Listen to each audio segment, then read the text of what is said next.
Everybody try to mute when you're typing. Can you hear me? I can hear everybody who's typing.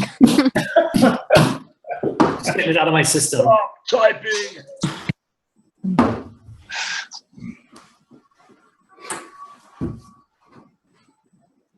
Oh, we're live. Okay. Sorry, guys. I didn't realize we'd already gone live. But hello, everyone. We are live with the publisher panel. This is the Publishing in the Digital Age panel. I'm really, really thrilled to be here with all these super cool people. Right off the bat, I will mention Jessica Price from Paizo was planning to be a part of this panel. She is sick with the flu. So we're very, very sorry that you're not here, Jessica, but we think that you're super amazing, and we look forward to hearing more awesome things from you down the line, whatever those might be. So while we are sad not to have Jessica with us, we do have a very exciting cast of characters from the tabletop publishing world. I am now going to let them introduce themselves, and guys, I will call on you as we go. So starting with Michael and Cody Pondsmith, tell us, who are you? Who do you work for? What is the deal? I'll let you go first. Oh, thanks. Okay. I'm Mike Pondsmith, and this is Cody Pondsmith. He can introduce himself later. We work and run Artelsorian Games. We've been doing games such as Cyberpunk, Mecton, et cetera, for about as long as either of us have probably existed, at least 30 years odd. And we came in during the original desktop publishing revolution and pretty much moved up the digital side. And currently, we're doing, in addition to this, we're also doing video with our partners over in, of all places, Warsaw, Poland, called Cyberpunk 2077. Nice. Not much I can add to that. I'm his protege, as it were. I'm the quiet one. Currently working on the Witcher tabletop adaptation. Nice. And Luke, tell us who you are. Luke, Mike. Luke, you need to unmute yourself really quick. Yeah. You have to unmute in the bottom. Yeah, I hear you. And I'm just saying that's the problem with telling me to mute things. I'm just going to start talking. I don't have a mute key. Hi, I'm Luke. I'm the head of games at Kickstarter. That's it. Awesome. Succinct, to the point, no nonsense. That is Luke. Jason, tell us all about yourself. Hey, I'm Jason Morningstar, and I'm full of nonsense, sadly. So I am half of Bully Pulpit Games. We're a small press publisher that does print, tabletop, and digital games. The creators of some very cool games. Thanks. I actually just finished up a game of Night Witches, during which all of my characters died, which is supposed to happen, but it was very sad and I cried. Thank you for making me cry, I guess. Okay, you're welcome. Steven, tell us all about yourself. I'm Steven Chenault from Troll Lord Games. We primarily publish these days Castles and Crusades. We've been doing that for about a decade. Before that, we were Gary Gygax's publisher up until the time he passed away in 2008. We've created quite a few role-playing games, from Legendary Adventures, D20, Dungeons and Dragons, to CNC. Nice. I'm going to start us off with a question that's not on the prep sheet that I sent you guys, but I want to know all about it, and I think our audience would too, which is, can you please tell us about the current thing that you're working on and very excited about? It can be the fact that you're about to go make an omelet. It's probably going to be a game, but yeah. So let's start off with that, and Michael and Cody. Okay, one, call me Mike. Nobody ever calls me Michael, believe it or not. Mike. Okay, we're actually excited about a couple different things. One, I'm just wrapping up on Mecton Zero right now, which we've been working on for a long time. We had a lot of interesting time actually doing digital conversion for a lot of the stuff, but it's fine wrapping. That's going to be fun. In addition, we're working, as I mentioned earlier, on a digital edition, so to speak, of our Cyberpunk game, which we did a bunch of years back. Turns out we had some fans in Poland who decided that they wanted to do Cyberpunk. Turns out they were CDPR, who also does Witcher and Witcher 3. So if you're looking for somebody to do your game in the digital space, you couldn't ask for a better partner. They're incredible. And Cody, in turn, is working on our third interesting thing, So why don't you tell them about it? In our trade of properties, I'm working on a tabletop RPG adaptation of their game Witcher 3, which has been one hell of a ride, I have to say. It's quite interesting to adapt a game, and it's even more interesting to adapt a game when you're starting to adapt the game before they've brought out the last games of said property. A lot of rewriting. Yeah, that sounds filled with traps. Yeah.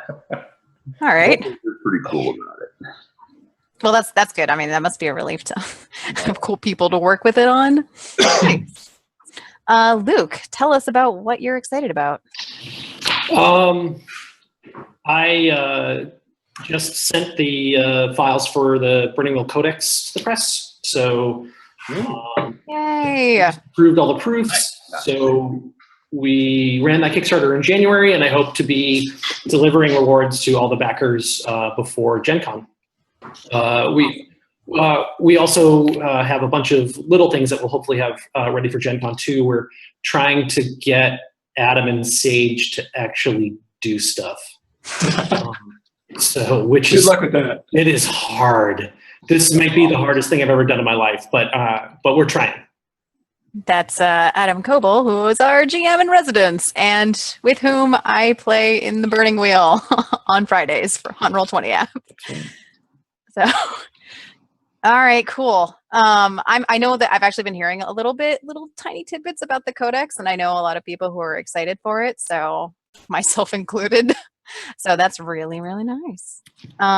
Jason, tell us what you're excited about right now. Yeah, well, I'm excited about Origins, which is going to be super fun this year. And we have a new game that we're working on called Ghost Court, which is sort of a party game LARP that's got a lot of new things for us. It's going to be a boxed game, which is a change for us. And also I'm doing some work with Blue Cross and Blue Shield of Michigan and the University of Michigan, designing games for medical purposes, which I'm also pretty excited about. Oh my gosh, that's awesome. Yeah. Yeah. That's amazing. I want to hear more about that. I'm right. going to be looking that up later. Okay. Cool.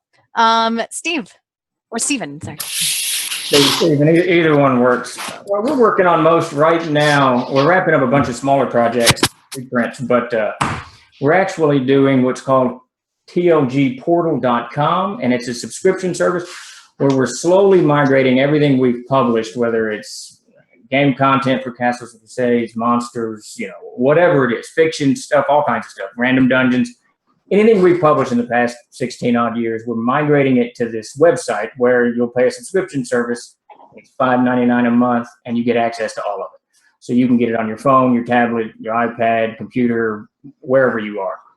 That's what we've been focusing a lot of our energy on lately. Wow, that's pretty cool. Yeah, it kind of ties in nicely with things like Roll20 and the migration to the digital age is Yeah. in it. Subscription services are maybe the wave of the future, that everybody can pick and choose what they want. That's pretty exciting. Yeah, it's pretty cool. It's a different platform, and I think to see people, to convince people that they can use it, excuse me, that's the challenging thing, because we're so used to using books. You open your book, play it right there. But I've watched my table about half of my players have been getting those online dice rollers. Mm-hmm. They put their character sheets on their phone, so they don't have to carry anything but some beer or wine to the game, and everybody's a lot happier. So I don't know. We'll see. We're pretty excited about it. Yeah, since we're already kind of talking about it, let's talk about how the panel is called Publishing in the Digital Age. Let's talk a little bit about how digital works have affected what used to be an entirely print industry. So, in your point of view, how much do you see your customers using your products in digital form? How much do you feel like that's absolutely necessary? Is it something that you do, but you don't think it needs to be entirely everything that you do, or do you not do it at all? Like, how do you feel about it? So let's start with Mike and Cody. Well, I ended up getting forcibly converted to digital by the fact that for the last 15 years I was working at Microsoft. So we had to do, everything. And I had to use that idea. And we're also kind of getting another lesson in that because our partners over in Poland, basically run a group called GOG, or Grand Old Games, where everything's delivered via Steam or their own software systems. So, I was getting kind of a fast dose on that. For me, the really interesting thing isn't just that now when I have a game running both at a convention or, at home, everybody pulls up their laptop or their tablet. But in addition, what's happening is it allows people to have bigger libraries of stuff. The other thing that's changed for us is we've started looking at how we actually do publishing as well. After 30 odd years, we have, for example, a ridiculously huge backlist, and usually had to store it in warehouses. We actually had 1.3 separate guys who handled warehousing alone, and we had a space that was just ridiculously huge, full of pallets. While we moved a lot of that over and now have a centralized warehouse, what we're moving toward is actually doing print on demand for a lot of our backlist. And that will allow us to keep things in backlist. For example, products like Solo Fortune, which we did, dang near 20 years ago, we don't want to keep a pallet of it sitting around. What we do want to be able to do is offer it to people in either digital, which we currently do, the drive-through, for example, or to be able to offer it to people and get that hard copy if they really, really want it. I'd say there's a strength to offering in digital in that it's always there and it's always available. I know I used to run a lot of Pathfinder games, and having access to that information on phones and laptops and things like that was always nice. And I think there's a certain amount that it will encourage people to get your product, even if they maybe don't want to go out and hunt down a hard copy and such like that. If they can go on and get a PDF pretty easy, pretty cheap, then they'll probably do that, where they might not go out and hunt down your product at a bookstore or a game store, especially if there's a lack of game stores like there is in our neck of the woods. Yeah, chasing down those lazy consumers, of which I am definitely one. Well, it gives you a better chance. It's showing people what you do, which, since we don't have as many game stores, and most people have realized by now that the main level of infection, so to speak, for picking up RPGs is going to be going into the store, seeing people playing and getting interested in it. So one of the things we are also kind of kicking around now is ways to which people can watch our games. We have, for example, equivalent to the sort of online play stuff like Twitch. We're starting to put together things like that so people can see what the games are like, so they can get that experience they would have had walking into a game store. Yeah, makes a lot of sense. I mean, as much as people can see a game, any kind of play testing, right? It helps people get a taste of it. It helps them figure out, no, I want to do this. This is what I need to be doing with my friends next Saturday. Cool. Luke, tell us how you feel about the digital age. Hi. I mean, it's pretty standard that, tabletop creators offer digital rewards on Kickstarter. I even recommend it when I'm advising people, especially in this realm of like hideous international shipping, where, it's just mind-boggling how expensive it is in order to just ship a book or a box over to the UK. It didn't used to be like that. It actually used to be pretty reasonable. I know print and play versions of games and digital versions, of RPGs, PDF versions of RPGs, are standard at this point with everything new that's coming out. And I mean, we offer them for most of the stuff that we do, but we don't allow any devices at the table. There's absolutely, if there's a book available for this game, you have to have the book. Like we went out, we were playing Pendragon.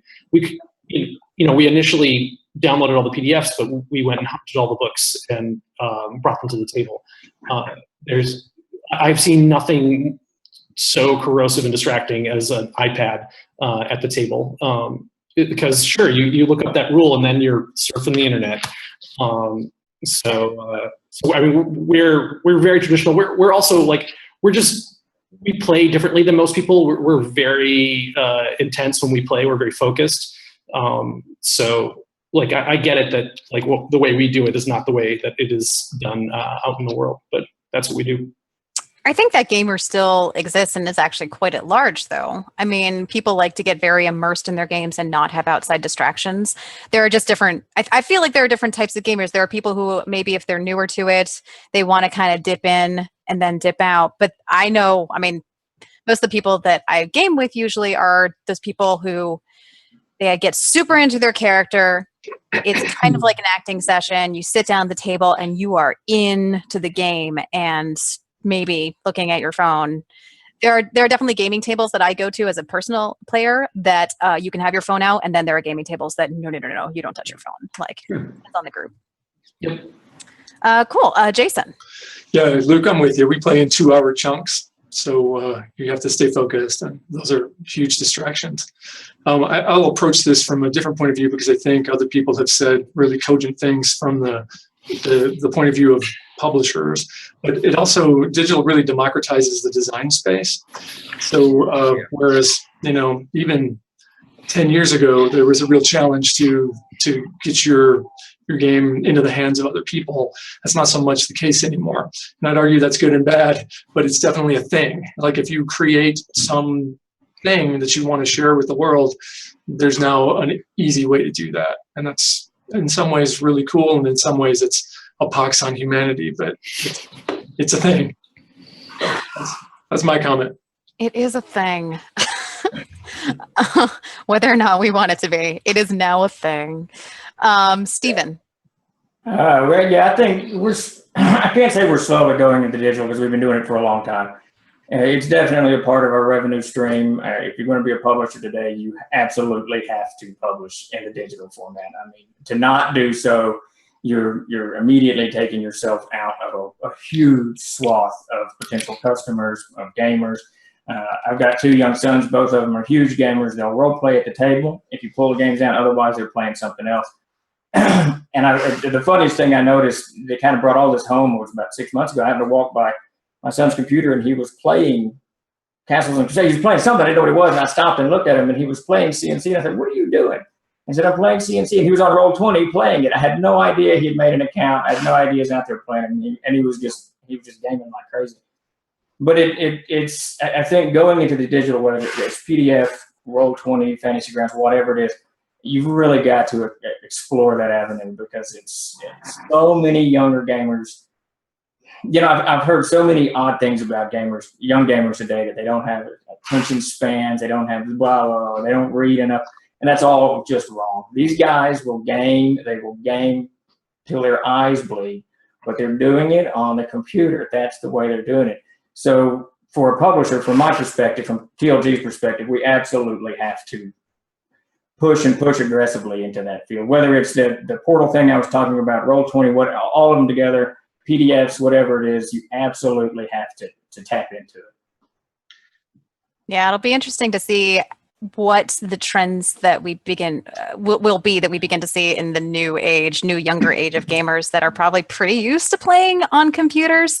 I still think of tabletop gaming as a primarily pen and paper situation. But I mean, as we keep seeing, as Roll20 keeps seeing, there are people who maybe because of distance, maybe because of other reasons, there are definitely people out there. There are great charities, for example, that bring games to people with disabilities who maybe for mobility reasons, maybe for all sorts of reasons, can't really go to gaming stores, can't really find people to play with in real life. And that's a whole nother venue of people that can really utilize the internet and computers to play games. I mean, there's just all sorts of gamers, and we want to play with them all. Yeah, their perception is so different than the way we approach it. I've been tabletop gaming since 77 or 76 or some such business. And I'm like you, I'm very used to, and like Luke had mentioned, I'm very used to the whole, you sit at the table, and that's how we game.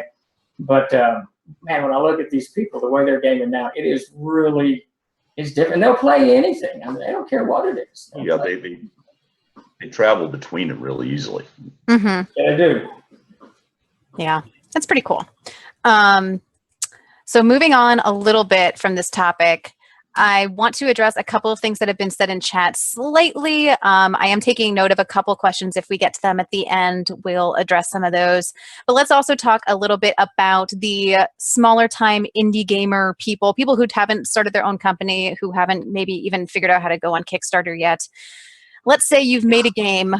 What do you do? Basically, can you give any tips, maybe just like one super big tip for a person who's made their own game, how they can get it published, how they can, should they find a publisher, should they go on Kickstarter? If they find a publisher, is there a right publisher versus a wrong one? Anything on that topic. Let's start with Mike and Cody. Well, I think to start out, I think in a lot of ways it's a good idea to go on Kickstarter, but you have to make sure that you don't get too carried away. I think it's very easy to get swept up, and I've seen a lot of projects that promise a lot, and you know, just a metric ton of stuff, and then you wind up, you know, running to pay all that back. So I think, while it's a really good idea to go on Kickstarter, you have to make sure that you don't, you know, get too swept up in it, because at the end of the day, you have to be able to produce everything that you're promising.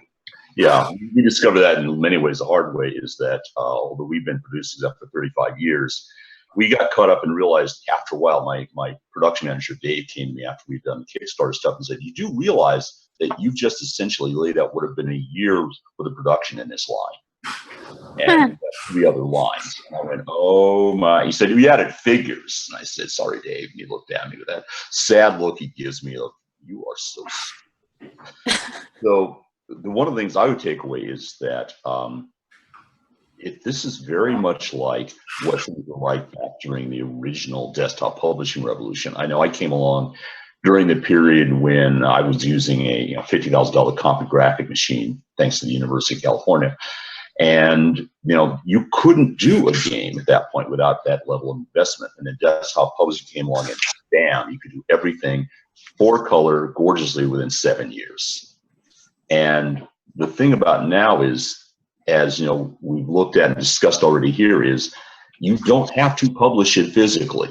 And indeed, you know, there are so many different ways and outlets. I expect there'll be more than just drive-through and others, but you know, we've discovered that's equivalent to having at least 2 distributors right there.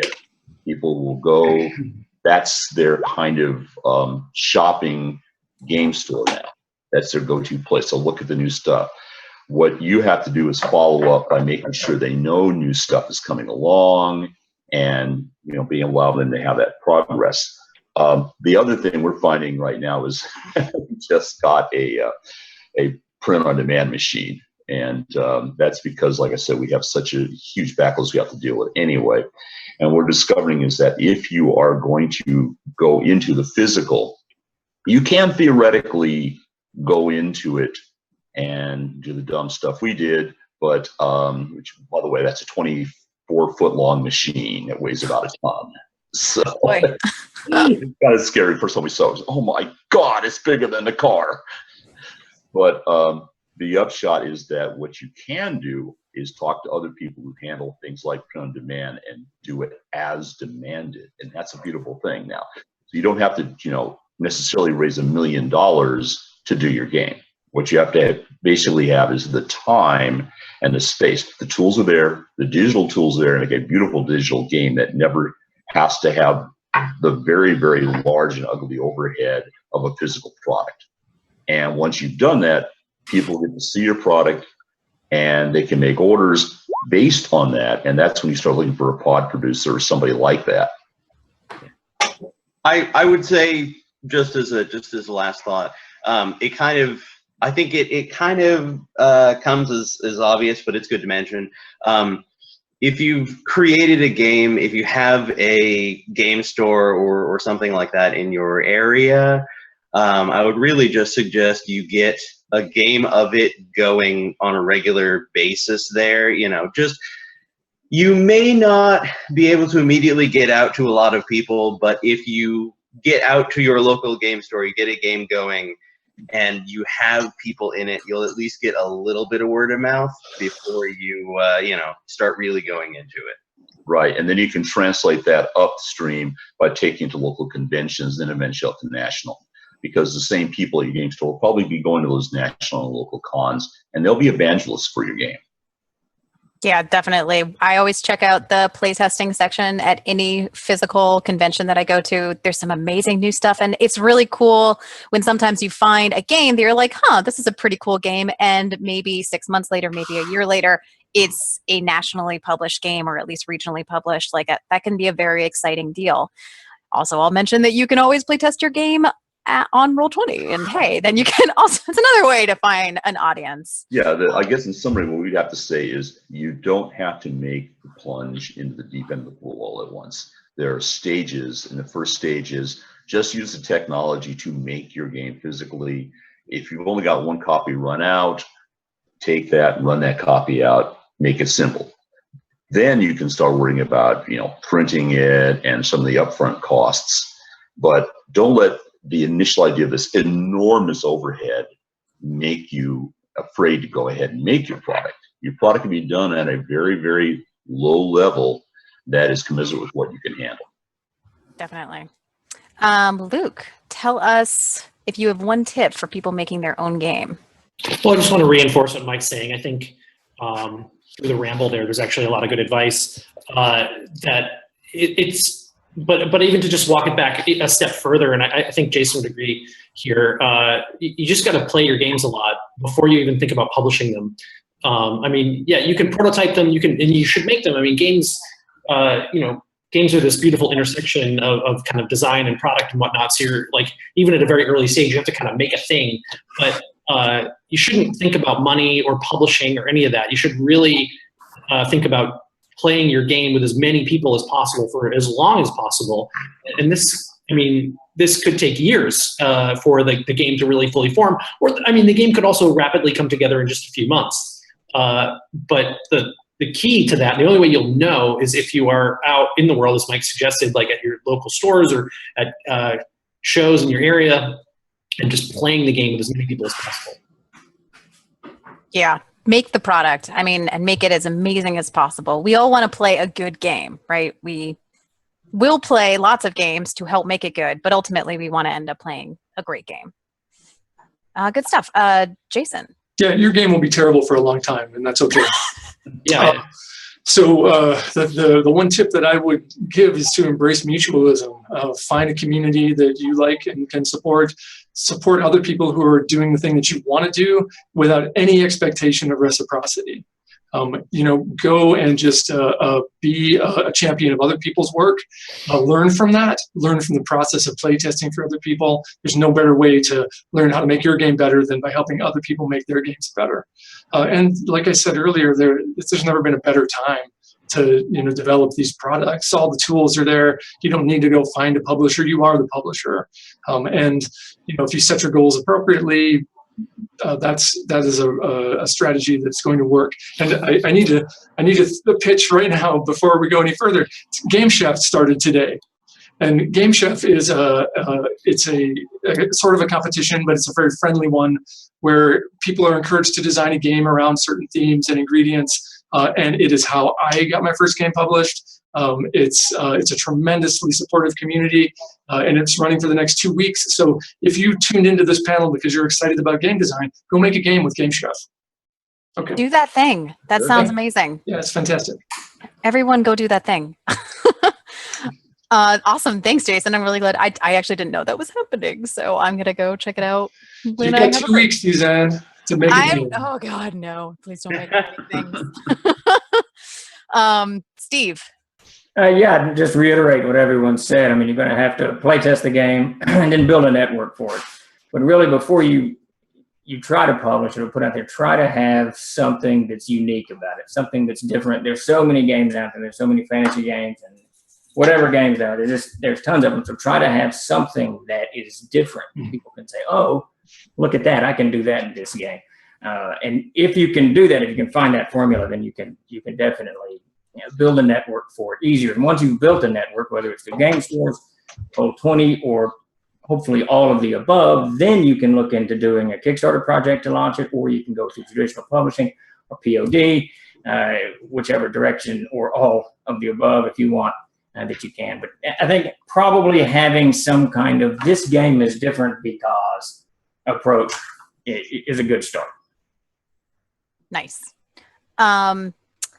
Kind of going into the playtesting field of discussion a little further, a lot of you guys have had one of your games, if not multiple of them, played on the internet at some point. And basically, just how have you noticed that Twitch, YouTube, it keeps getting called the Twitch phenomenon. I think we're past the phenomenon stage, but to refer to it easily, how have you felt like that's affected expanding your audience? Have you found that you've discovered that more people have discovered your work that way?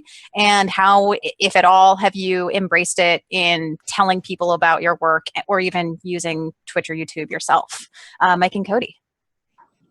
You want to dig it? Oh, let's see.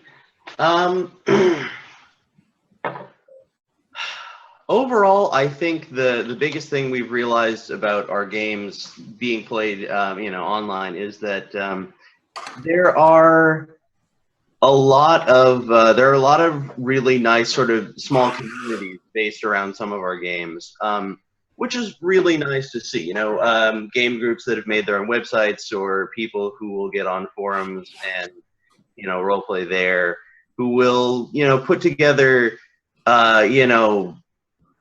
fan creations and websites and things like that about our products, which kind of draw people in and also create a really nice, very solid community, which I think is a really one of the best parts of gaming on the internet, which is that you can create much more, community than you might be able to in certain situations. Yeah. Another thing we found is that it also inspires the level of creativity that it was happening before, but no one could see it because it was happening in the privacy of other people's homes and their games. For example, I use utilities now in my games for Cyberpunk or Mechton that other people have built. And I'll be online and I'll be mucking about and I'll go, like one day I went, gee, I wonder, I'm doing a game in Cyberpunk. I wonder if anyone's done a Cyberpunk utility. I'm like, oh my God, look how many apps there are. And I went, oh, well, I could be upset, or I could be like using those things. So what you discover is that your players become part of the interaction. They are no longer just passive consumers. They become active players, and they extend their games in a way which actually makes their game part of a larger community game. Someone's doing something interesting, and they have an interesting game now, you can be part of it even if you're not part of that game. You can, like Twitch, for example, stand over the shoulders and look at that game, and it becomes a observer sport. It becomes an interaction, and you can then make new stuff to add on to that. Yeah, something that I love to see is when people are playing a game, they will streamers this can be very difficult to do, but some streamers who are playing tabletops on Twitch are able to take commentary and suggestions from the chat. It's very hard to do on the spot and incorporate it, but it can sometimes expand. Maybe they come up with an idea that you never would have thought of, which hopefully improves that gaming experience for that particular game, and maybe one would hope lets you think of a way to use the system in a way that you wouldn't have otherwise. Luke.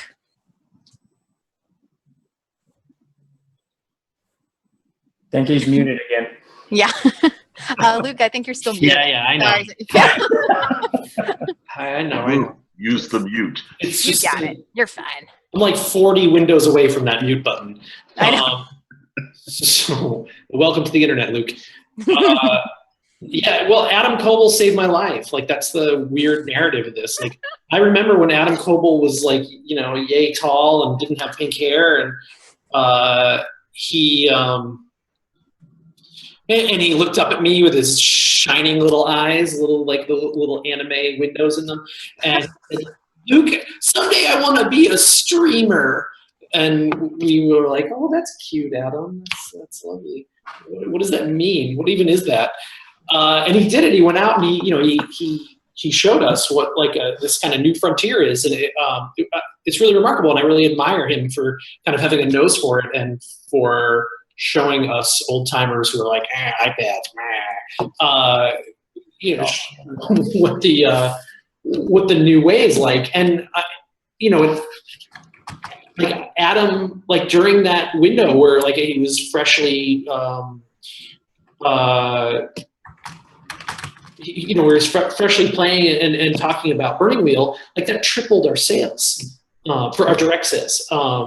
Like it was crazy. And he has introduced hundreds of new players to Burning Wheel, like really efficiently, really effectively, really enthusiastically. Like we're in a high production way. Like it's been revelatory. It's been fabulous. Can we get a video of that interaction? That origin story? Yes, maybe somebody will animate it for us. I need that for blackmail purposes. No, that's how I was introduced to the Burning Wheel, and I didn't even know about it. I then was a little bit scared of it, and it's become one of my favorite RPGs. It's amazing. The things that these things can do. They can ease us into a new system and allow you to grasp hold of something that you might not have taken the dive of yourself. And sure, then it's your favorite game. But just to kind of bounce that back to you, like it's exposing these really weird, obscure games to a whole new audience, like, and just people that I would not have been able to get this game out to otherwise. And that is so exciting. Yeah. It's pretty great. There are all kinds of games that I've heard of. I mean, the Burning Wheel is pretty universal. I know I would have heard of that eventually. But there are other even small games that I see play tested online. I never would have heard of them otherwise. So magic. It's magic, basically. It is magic. Jason. I think games are communicated socially, right? So like if you get to sit down with someone at a convention and play a game with them, you can take that enthusiasm and experience and sort of how to make it work home with you. And that's been a stumbling block for us because people would say, well, how do I play this? What does it look like? And so things like streaming are valuable for that, to be able to demonstrate to somebody who maybe is in an isolated place, doesn't have an opportunity to just sit down with friends to play that game for the first time, to just kind of get a feel for it. And that's awesome. And it's a good benefit, particularly when the game is played right instead of wrong, which I have no control over, sadly. Is that an issue? Is that something when you see, I mean, I feel like this is a hot topic, that if you see your game being played online and they do something wrong, would you reach out to them? No. I mean, it's out of my hands. That's fine. But it is it's a little demoralizing when you see that, particularly when it's someone like Will Wheaton, for example. But that's another story for another time. Yeah. It's like when somebody when somebody uses the wrong grammar word, you just go, I wanna tell you that you're so wrong. We like to say, once it's in their hands, it's theirs, like a child. That is the right thing to do. Yep. Hard to adopt, but the right approach. Otherwise, you're just going to be in pain for years. Yeah. Nice. Stephen. Yeah, I think there's not much I can add to that. I mean, obviously, the games being run on Twitch or even being broadcast on YouTube afterwards are great, whether it's, whatever the platform is, because it's exposing the game to a huge number of people. But I will say that we saw this, we used to do, video is definitely the way to go, some type of video. And what we did a few years ago, I started putting out these kind of, what are we doing now videos where I'm just talking for like 4 or 5 minutes. And they, they didn't get any views. They weren't 300-400 views, something like that. And it was very boring. I could hardly even watch them myself because I was just, droning on about whatever we're doing, blah, blah, blah. But last year we decided to do a little bit different. I wrote a script for what was going to be a commercial for YouTube that we were just going to run. But I liked the idea of changing the context, of not doing just play Castles and Crusades or something like that, but creating a story within which the game kind of just passes through. So I wrote this script and I hired this director who turned out to be an award-winning director that he's my neighbor. I had no idea. But he did this. He took my script, he embellished it, he changed it a little bit, and we put it out on YouTube. It's called To the End. If you type that in and with Troll Lord Games, it'll pop up.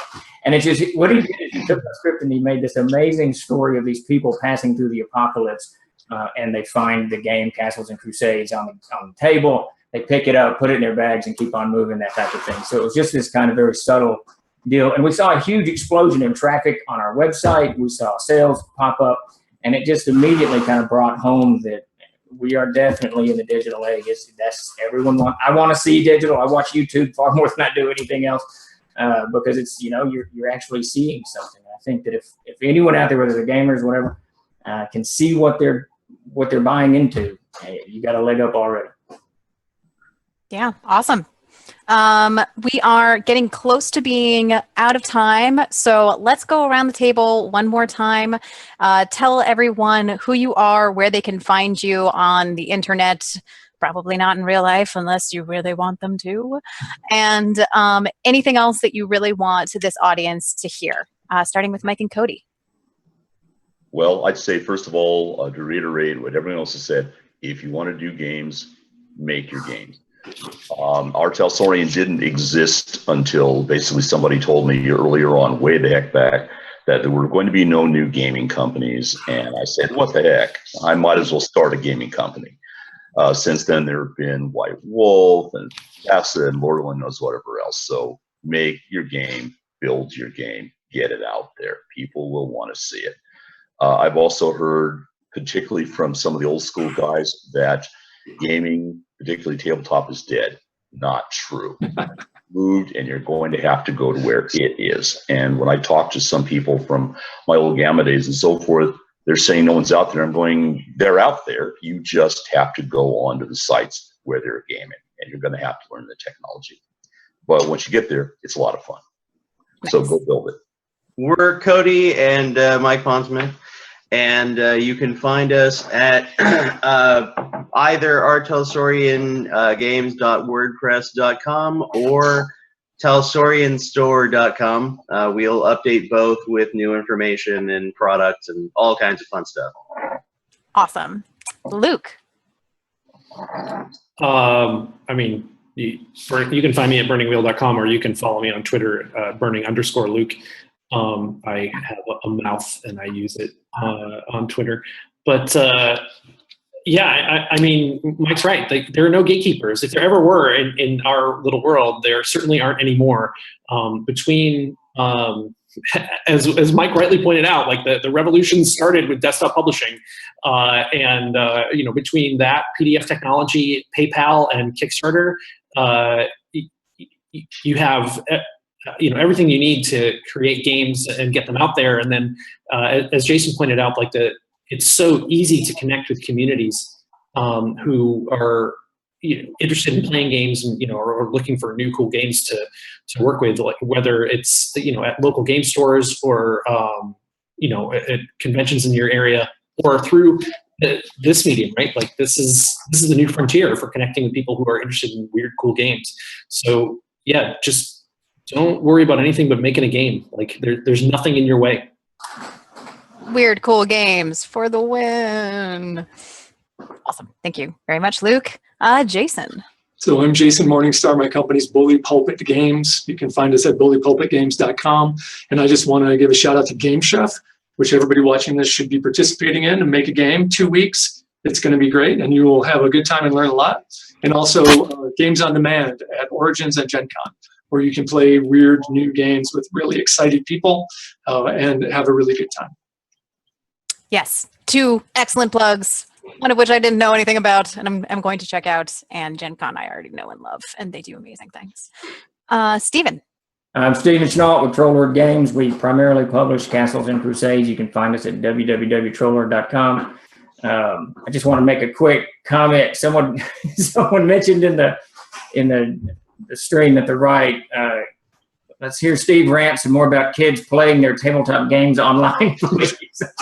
It just to kind of reiterate, that's where it's all going. That's where, I don't think the community's small at all. I don't think tabletops are dying at all. I think it's gigantic and it's growing. And I think there's a whole new generation of gamers just curious and waiting to see what games we all offer. So it's definitely the way to go. Awesome. So guys, this was the Publishing in the Digital Age panel. I really want to take a second to thank all of our amazing participants. Some things you can take away: go make a game at Game Chef, then play test it on Roll20. We were initially funded on Kickstarter, which Luke knows all about. So, you know, and then go buy all these other games, play them digitally or in person. Use Roll20 or go to your local comic book store. Let's play all the games all the time, and stay tuned for more stuff. Up next, we're going to be playing 13th Age. You'll hear all about it in a couple of minutes, so we're going to go away for a minute, and then I will be back with some other people I'm going to be playing in that game. And for now, take a quick break and stay tuned for 13th Age going live at 10. Thanks, guys. Thanks, Suzanne. Thanks. Thanks. Thanks.